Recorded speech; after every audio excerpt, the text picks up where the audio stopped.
who I'm bringing today. So today I bring Traci Hubbell-Poe from 𝗙𝗦𝗧𝗏, and she speaks to interpersonal and intrapersonal skills impacting both professional and personal speakers. So I think she's here already. Yes. Okay. Hi, welcome. Oh. Welcome. Hi. Bring us a little bit of introduction so we can know a little bit better of who you are and what you do and who you help. Sure. I started 𝗙𝗦𝗧𝗏𝗧 about a year ago this past May, so a little over a year. And I was saying that I have been in the communication field for forever and ever and ever, but doing a lot of nonprofit work, either full-time employed or full-time volunteer.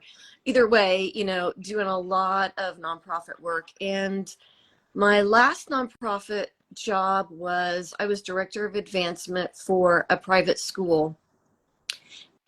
And it was brutal. It was brutal. It was impacting my health and my physical health, my mental health, my spiritual health. It was just the hours that I was putting in, it was just not healthy. It wasn't good for my family. Mm-hmm. So I decided to walk away from 20 plus years of nonprofit work.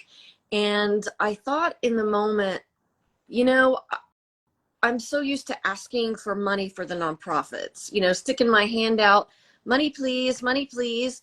And make no mistake, I did give financially as well as my time and energy. But I thought, man, it would just be really nice to make money, like real money, because when you work for nonprofits, you're not making a lot of money at all. And so I thought, you know, I felt called to do something years ago. And so I thought, I'm going to do it. I'm going to start my own business, do what I was called to do years ago, and give to the nonprofits instead of walking around asking for money for the nonprofits. And so that's what I'm doing with 𝗙𝗦𝗧𝗏𝗧. And because I have a background in communication and an education in communication, it's really what I'm passionate about is helping people build their communication skills, whether it's for their personal life or for their professional life. And so that's what I do in various ways. So a lot of different things, but all to help people build their communication skills. And when people come to ask for help, what normally is the main issue or the main struggle they are facing? Well, right now I'm primarily pushing out that I work with people on public speaking skills, because we either we're a business owner or we have a cause, something that's important to us. You know, even if we don't own our business, either way, we have a story to tell. We have some message that we need to get out. And so I know that, you know, that I think you have a video, some kind of product to help people with video. Is that right? Yes. Yes. So, you know, whether it's being on a video camera like we are now, or being on stage, or walking into a room to network, whatever it is, we need to be able to feel comfortable and confident getting our message out. And so that's one of the things I help people do primarily, either build their skills or help them put presentations together. So in that vein, though, as we're putting our message out, it's really helping us build, if we're in the business world, it's helping us build our know, like, and trust factor. And so I also do some brainstorming with people to help them figure out how to grow their visibility and their likability and their credibility. So in the business world, that's one of the things I help people do. And then just the basic interpersonal relationship skills, or just interpersonal skills. So that's your listening, your conflict management, those kinds of things. Listening is a big one. I do a really fun listening team building exercise with groups, and everybody loves that one. It's a lot of fun, but we don't think about everything that's involved in listening. And it's not just hearing. There's so much more than hearing, right? Hearing is different from listening. So Yes. anyhow. Yes, it's very true. And I'm a true believer that before working on the skills or the strategy or tools to have confidence to shop, it's important to work on our mindset. Yes. Do you bring that to the table also? Yes. So intrapersonal is communicating with yourself. And so people who listen to my podcast hear me talking about intrapersonal quite often. And absolutely, those messages that we tell ourselves, that's huge. It's huge. So if you think about your self-esteem, your self-worth that you give yourself, and if you're feeding yourself negative messages and you're tearing yourself down, that truly will impact your relationships with other people. So I didn't hear you. No. my alarm went off to remind me that we're doing this, and I never stopped it, and so it's on snooze. So and I tried to stop it, but anyhow, it'll go off again in about 9 minutes. So me.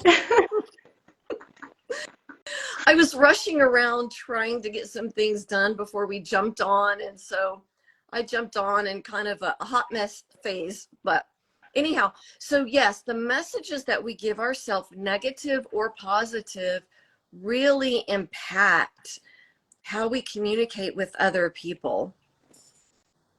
Yes, it does. It truly does. Tell me, what you spoke about the podcast you have. What are the main themes you bring there? Just communication. So if it is me and my co-host, we're talking about things like listening skills, how self-esteem impacts, navigating potential conflict. We've talked about the 5 love languages. I don't know if you're familiar with those. We did that leading. Can you go a little bit on that? Sure. So there's a man named Dr. Gary Chapman, and years ago, he's a counselor. And so years ago, he started culling through all of his notes with his clients and started figuring out that people feel love and give love differently. And so he went through his notes and he found 5 main categories on how people give and receive love.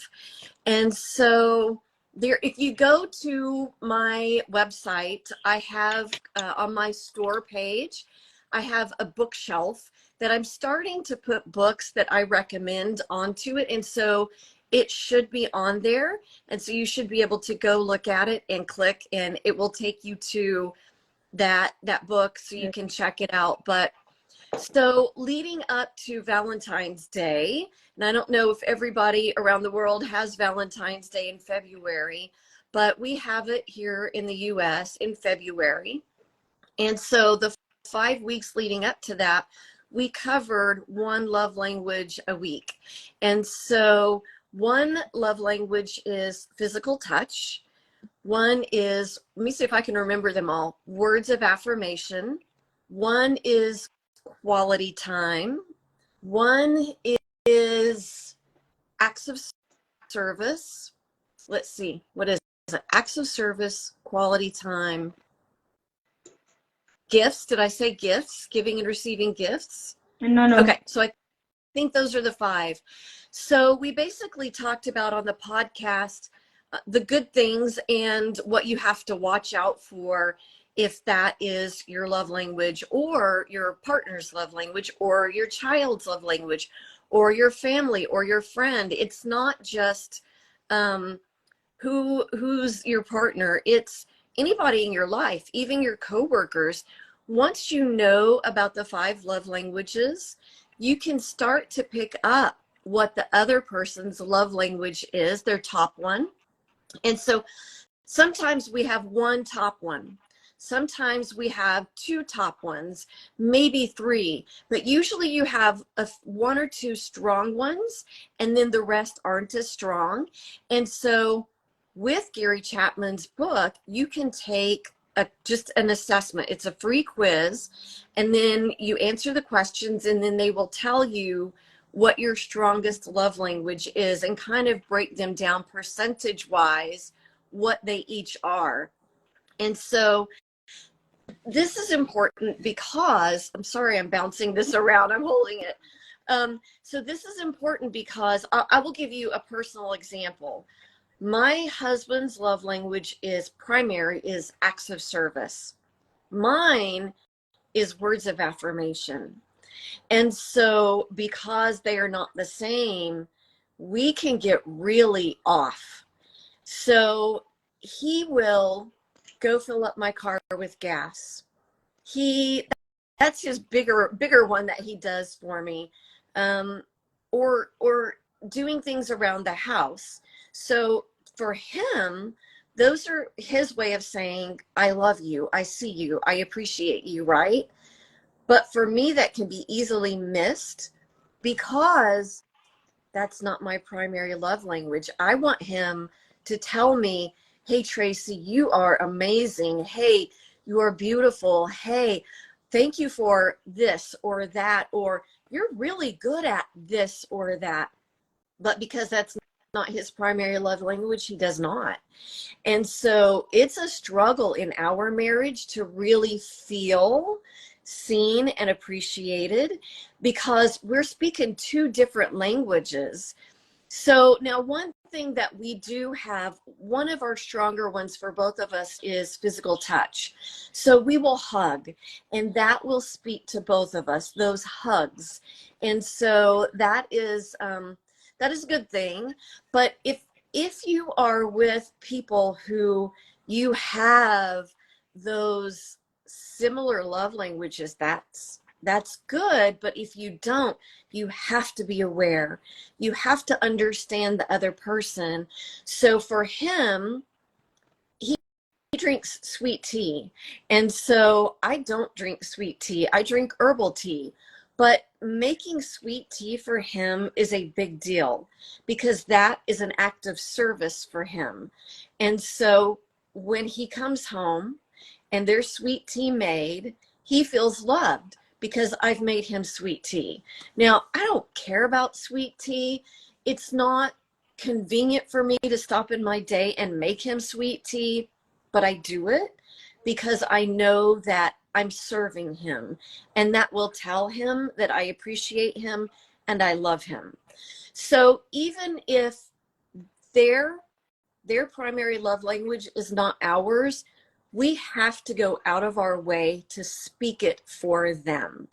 And so the ideal situation is that if you learn about all 5 love languages and you learn how to serve other people in those love languages so that you can, no matter who it is in your life, you can speak that person's love language. Now, keep in mind, you're not always going to get it back, right? You being intentional and feeding into somebody is a sacrifice, and you have to go about it understanding.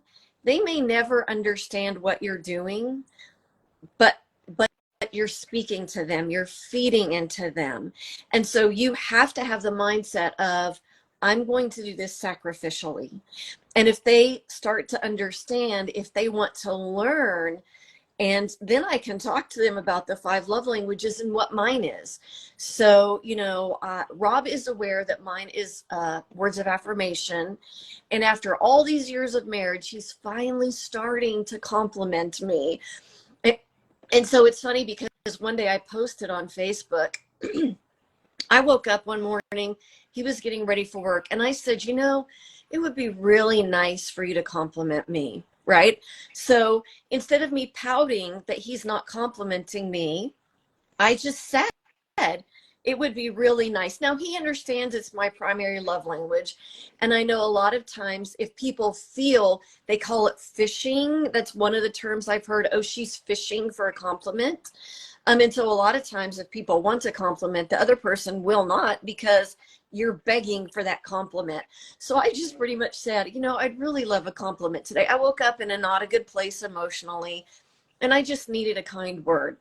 So he was about to walk out the door, and he said something like, you have all your hair. If you were a horse, you would have good teeth. And something like three not true compliments. And he smiled. He was so proud of himself. He smiled, turned, and walked out the door. And I had to laugh.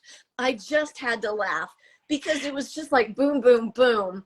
I can't even remember what the third one was, but he was so proud of himself. He tried. He gave it his best. Oh my God. So anyhow, so that's what the 5 love languages, that's what those are about, Dr. Gary Chapman. Yeah. But yeah, so that it's really powerful. And it is. It teaches and gives us awareness of many things. That was really great, and help us as we serve people, right? As business owners, we serve people, and this also helps us to serve better our clients and customers. Yes. But because we have connection with them and we can understand them. But tell me, how can we use this? Because this is a powerful tool. How can we use this to make better connections and people relate better with us when we are on making our positioning and make people like and trust us before they invest in us? Right. Because with clients, it's easy, right? We have another relationship, and this is a powerful tool. But how can we use this tool with the people that are not in that deeper level yet? Okay, so that's a great question, and I've never had that question asked in terms of clients, but no, it's truly, it's a great one, because here's the deal. Most people aren't just gonna open their wallet and give you money, you know, unless you're a grocery store or online store, something like that. That's different, right? You're not investing money in your personal development or in your business development. So before you give money, other than if it's a $7 or a free thing, right? But as we are building those relationships with potential clients or even existing clients, because if we have existing clients, we want to keep them, right? We want to keep helping them and serving them. And so as you are getting to know your clients, you can ask questions. So for instance, I know that I have a friend and she has a mastermind. And so that's one of her high ticket products, is this mastermind. And I think, if I'm not misspeaking, I think hers goes for a year. She sends gifts throughout that time to her mastermind members. And so that, and to be able to send a gift, you have to get to know the person, right? Because I think her gifts are personalized. And so as we are getting to know our clients and we're asking questions, we can create questionnaires to ask questions to find out what their love languages are. Even if they don't even know what their love language is, you can ask questions about which is more important to you: spending time with someone, getting a hug from someone, receiving a gift from someone, and down the line. And you can start to understand what speaks to that person. And so then as you're developing relationship, so that they understand you truly care. Because if you don't care, you're not going to go to the trouble to learn about them, to understand them. And so then you can start feeding into them. And you know what? Here's the deal. It has to be authentic. It cannot be used as a manipulation tool. And so that is one of the things that I like to tell people is you've got to be yourself. You've got to be real. And so people can pick up on someone inauthentic. And I'll just kind of digress for a minute, but well, you and I did kind of a coffee chat thing on Zoom, Yeah. got to know each other. And so I think a lot of business people, especially women, do these coffee chats virtually because we can do them wherever we are, right? And so you get to know somebody during that time. And I've been on them where somebody contacts me, and my scheduling page is out there. So I just have people schedule with me, and I'm not even sure who they are. And that's why one of my questions is, how did we connect? How do I know you? And so, but every once in a while I get someone, and it's really not about them getting to know me. It's really about them trying to sell me. And so you can tell very quickly if this is an authentic call or if this is a sales call. And so and when it's a sales call, I don't know, have you ever had this happen to you where somebody and they were just trying to sell you and they weren't really interested in getting to know you? Not yet, because many times on the chat on DMs, I understand that before. So at least until now. Okay. And so that's different because, yeah, we can feel the vibe, yes. Yeah, no, that's smart. I think because I'm not doing the DMs, that is how some of my connections are made for these. But again, I just put my scheduling link out there, and so people can just grab it. And so sometimes I don't know. But here's the deal. Here's what I'm saying. People can tell very quickly if this is an authentic, I really want to get to know you, or if this is, I'm just trying to sell you. And it's like that in the DMs, you know, hey, let's connect. And you know what? I have to say, admitting, early on, when I was like starving for business and really like desperate, when you first start your business, I think a lot of times we can be in that desperate mindset. And so there were times when I connected with somebody because I could see I could help them. And I went straight for the, hey, here's what I can do for you, hire me, kind of a thing. And then never heard back from them because that wasn't getting to know them. And so I think even in the DMs, you can tell very quickly if somebody is authentic or if somebody is just wanting your money. So now going back to what we talked about, I think that we have to be authentic with the tools that we're equipping ourselves with, because we don't want to manipulate. You know, if somebody wants to be in our world, I think it's going to be a much better fit if it's a genuine fit rather than if we just manipulated them and said the right thing to get them into our world, if that makes sense. So that's what I would say. That's how we could use that tool, is get to know them, ask them questions, and authentically feed into them, speaking their love language, because then they're going to understand, you know what? Wow, they get me. They understand me. And tell me, how you teach about public speaking, right? And going out there. It can be quite related to going out there on camera. Some fears are very likely. And how can you use that tool in that situation? Because you don't know the people out there, right? They are different people here who is watching also.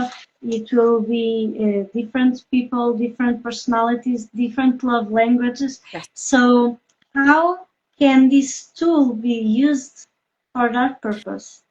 For public speaking? So if you think about it, and I'll give you some examples. We're public speaking all of the time, right? You go into a restaurant and you order food, you're speaking to somebody in front, you know, you're speaking to a stranger. And if you, now that's a very easy example. We all know how to look at a menu and order, right? But if you think about the menu, it's kind of giving you what to say. So if you think about whether you're going on a video, it is so obvious that people sometimes are just getting on and winging it and haven't even thought about what they're going to say. And sometimes that message is very scattered. And so if we're not thinking about what we're going to say before we go on, and if we're not using an organized way of thinking, people may be like, what, wait, what is the message? What, right? And so with public speaking, whether it's video or whether it's on a stage or whether you're walking into a networking room, preparing to some extent is going to give us a more put together look in front of people and feel. And so it's going to help our credibility, if that makes sense. So I will give you another example of another fail of mine. I can always give examples of my fails. I've always got fails.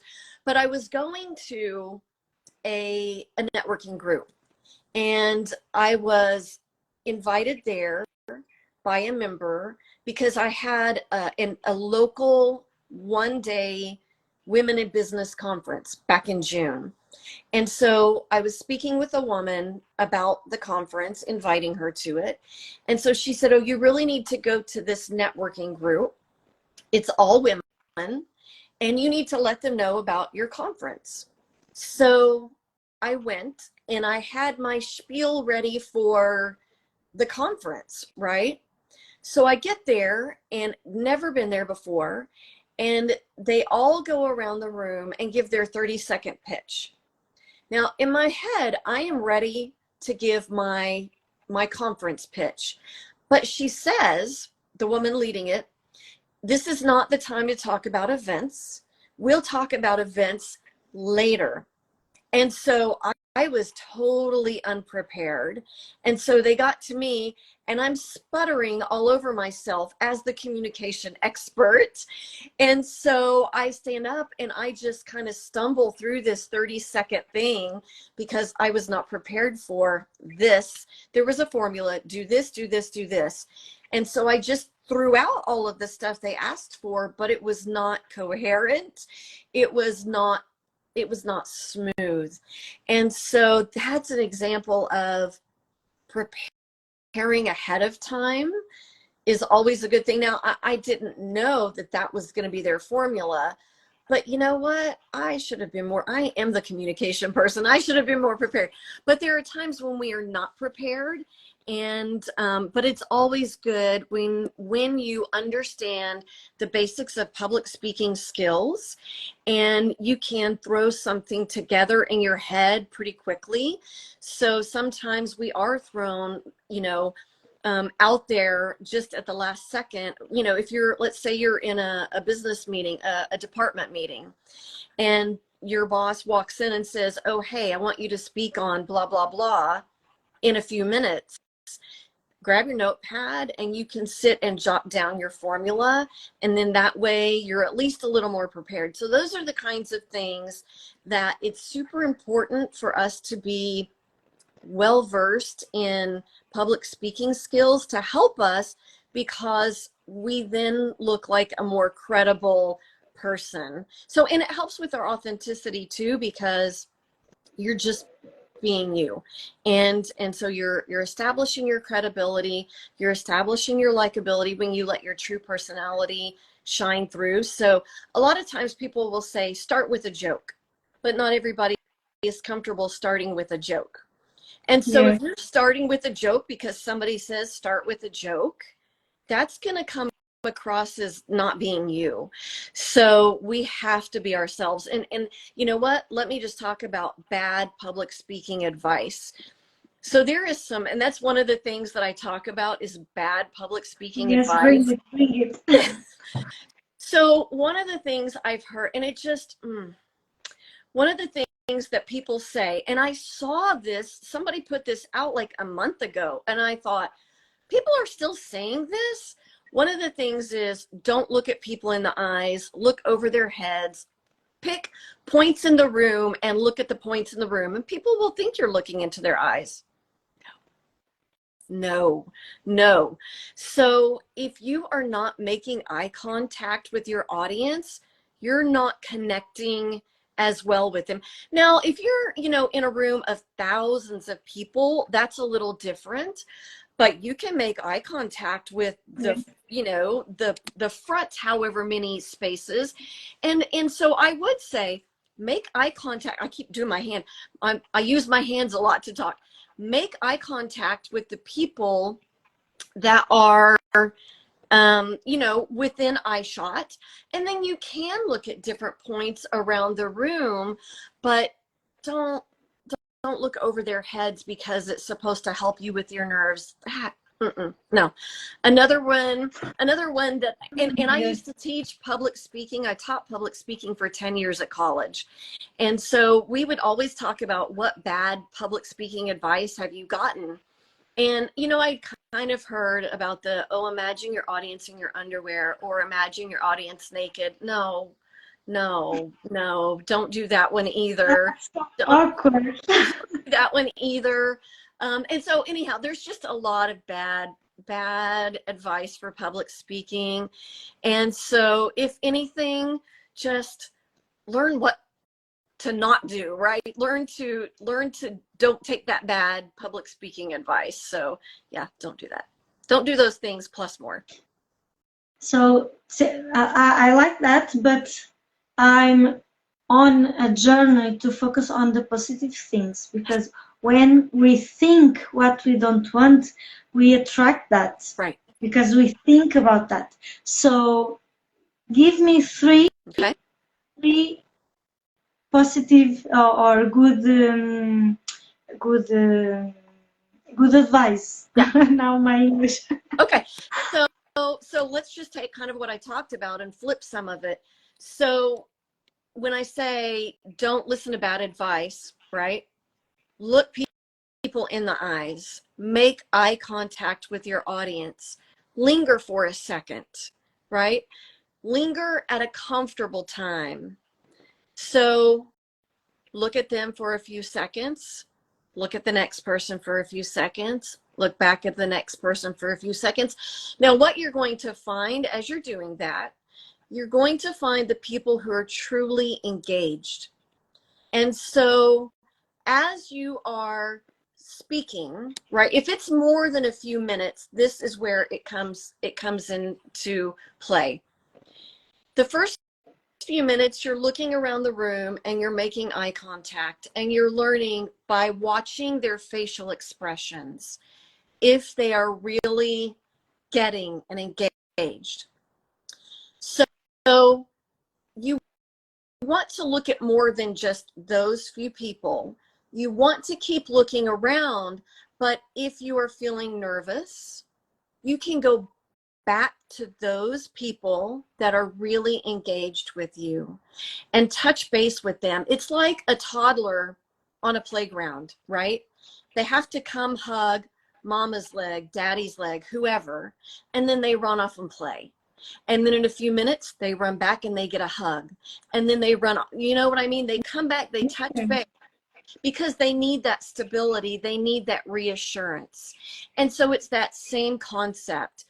If you are looking around the room, you can touch base with those people who are really, really connected with you and engaged. Take your minute with them, not your minute, but just take your moment with them. Get that feedback, get that vibe or whatever, and then go look around again.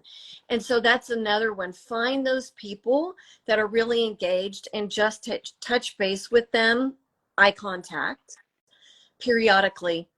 Another thing that I would say, and this is huge, if I'm going to do some speaking, I'm going to engage my audience.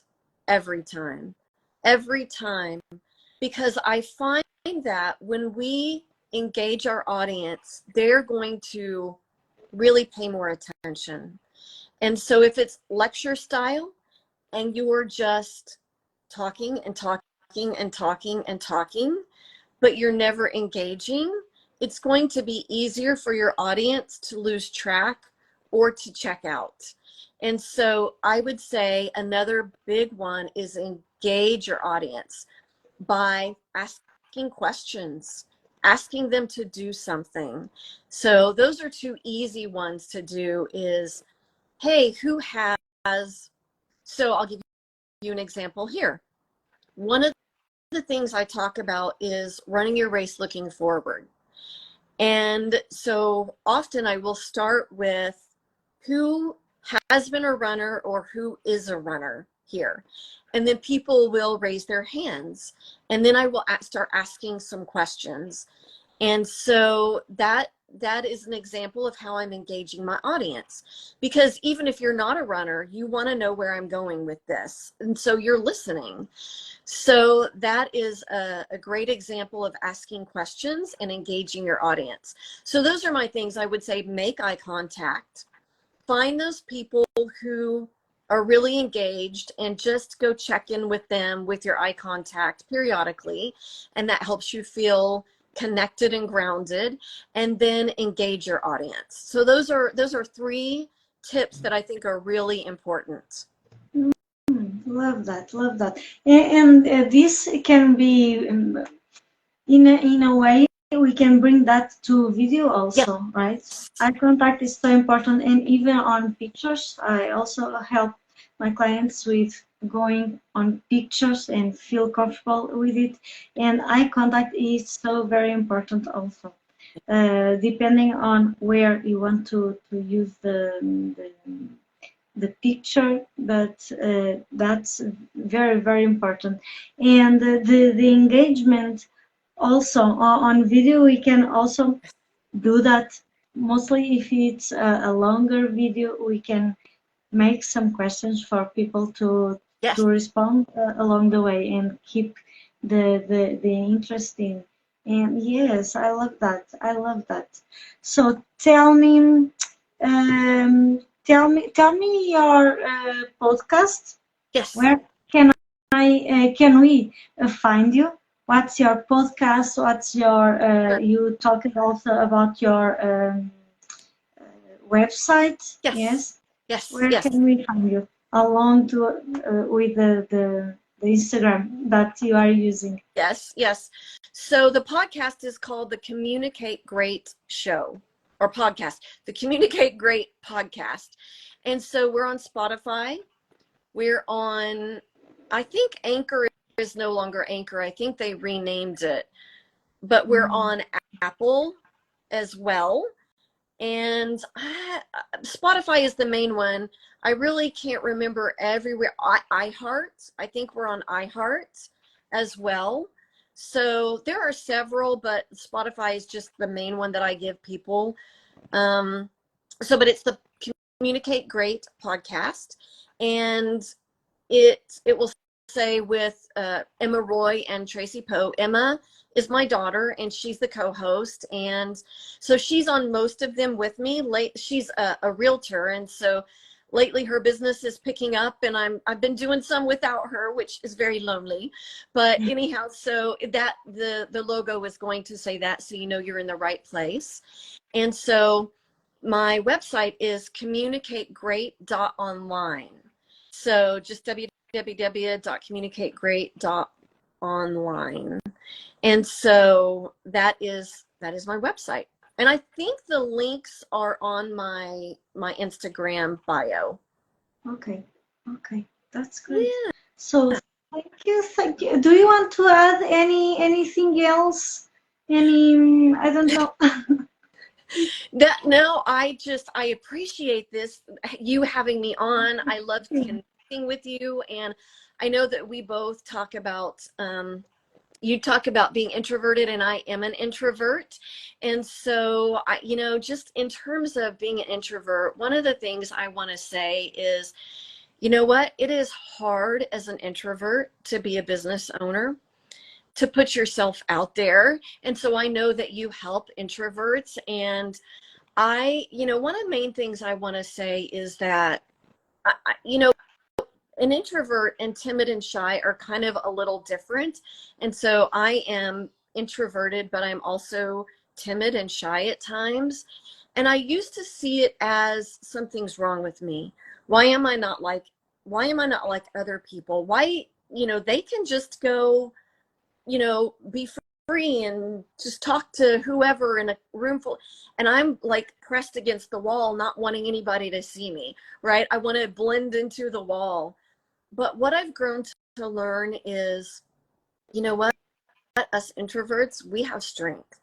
And so that's just one of my things that I'm starting to grow in my own self is, you know what, it's okay to be introverted, and we're really good at some stuff because we are introverted. So I just want to leave that. I want to leave some positivity for us introverts, that there's nothing wrong with us. We are different than an extrovert, and that's okay, because the world needs, we are the backbone. I'm convinced of that. We are great at so many things, including listening, and we want to get to know the deeper person. And so yeah, that's just it. I love that. I love that. Yeah. It's so very true. I always say that introversion is part of you, but it doesn't define you.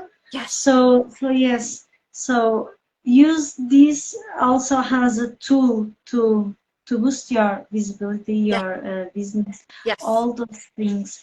Because once we understand that this is a strength and not a lack, we can use it in our favor and get away that victim side, right?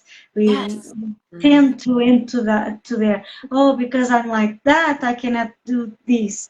But once we start asking, flipping, like previously you made, flipping, okay, I'm like this, how can I use these traits to boost my business, to go out there, to share my magic, to share my story, because we all have a story that can inspire and impact other people. Yes, I love it. That. Exactly. Thank you so much. I appreciate you having me on. You're live, and I just, when we met on our chat, I love your personality. I love your heart. I love everything about you, and I still love your hair. Your hair is still amazing. Not in the best day, but yeah.